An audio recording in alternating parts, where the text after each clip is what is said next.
Listen to Republican presidential nominee Donald Trump. In an interview with Elon Musk, Trump took a jab at Vice President Kamala Harris. Donald Trump stated that, if you vote for her, you ought to have your head examined, referring to Kamala Harris. He criticized her running mate's policies, including tampons in boys' bathrooms, and expressed concern about U.S. security under a Democratic administration. Trump also discussed his views on U.S. trade deficits and NATO contributions, highlighting what he sees as unfair burdens on the United States. I think it's highly disrespectful.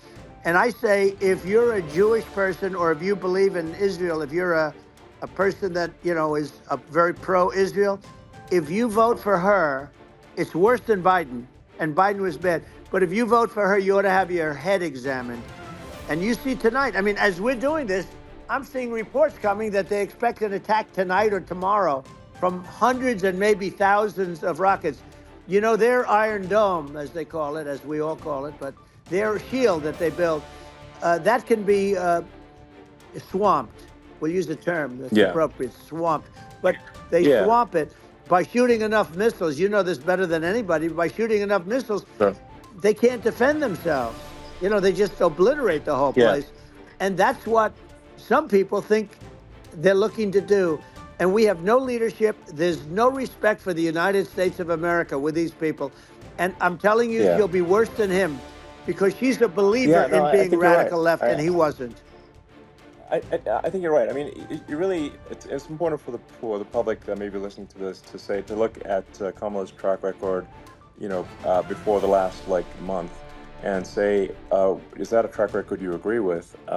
And I think if you're an independent moderate, you definitely would not agree with it, because it is her behavior has been far left, and we're seeing just an overnight propaganda attempt to rewrite history and make it sound like Kamala's moderate when she in fact is not moderate. Well, her running mate signed into legislation, tampons in boys' bathrooms, okay? Now, that's all I have to hear. Tampons in boys' bathrooms. And that means she believes in that, too. She picked this guy because he was the closest to her. A lot of people thought she'd pick sort of the opposite, but she picked an anti-Israel, radical left person. But she is far worse, they say, than Bernie Sanders. If we have her as a president, if we have a Democrat at this moment as a president, I don't think our country can survive. I think it's a massive. I think we're in massive trouble, frankly, with the Kamala administration, and that's my honest opinion. And I think really it's essential that you win for the good of the country for this election, and that's understating my opinion. Now, you may have seen this, but I got a letter from the EU Commission, saying, to not have disinformation on during this discussion that we're having, and there's a lot of attempts to do censorship and to force censorship even on Americans from other countries, and what do you think about that? Well, I know the European Union very well. They take great advantage of the United States in trade, as you know. We, through a different forum, NATO, we protect them, and yet if you build a car in the United States, you can't sell it in Europe. You just can't sell it. It's impossible.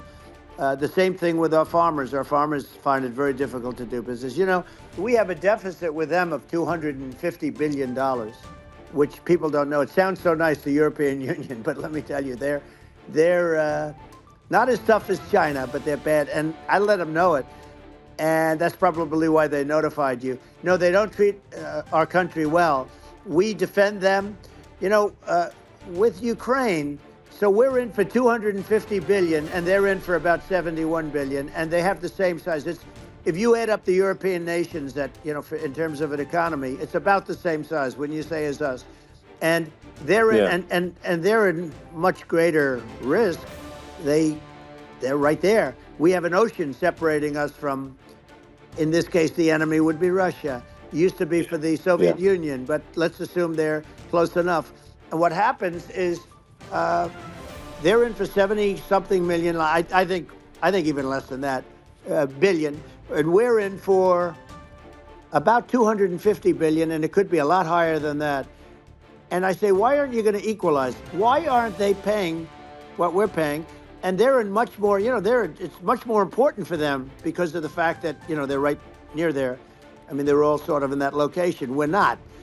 But they should, and I did it with NATO. There were only 7 countries that were paid up in NATO out of 28 at the time. And the United States the United States was subsidizing NATO, tremendously subsidizing NATO. And I said, I went in and I said, you got to pay up. If you don't pay up, we're not going to defend you any longer. I took a lot of heat, but you know what happened? Billions and billions of dollars came flowing in. And I think a lot of the public isn't aware of the fact that the United States pays a disproportionate share of the NATO expenses. And then we get taken advantage of on trade. So think about it.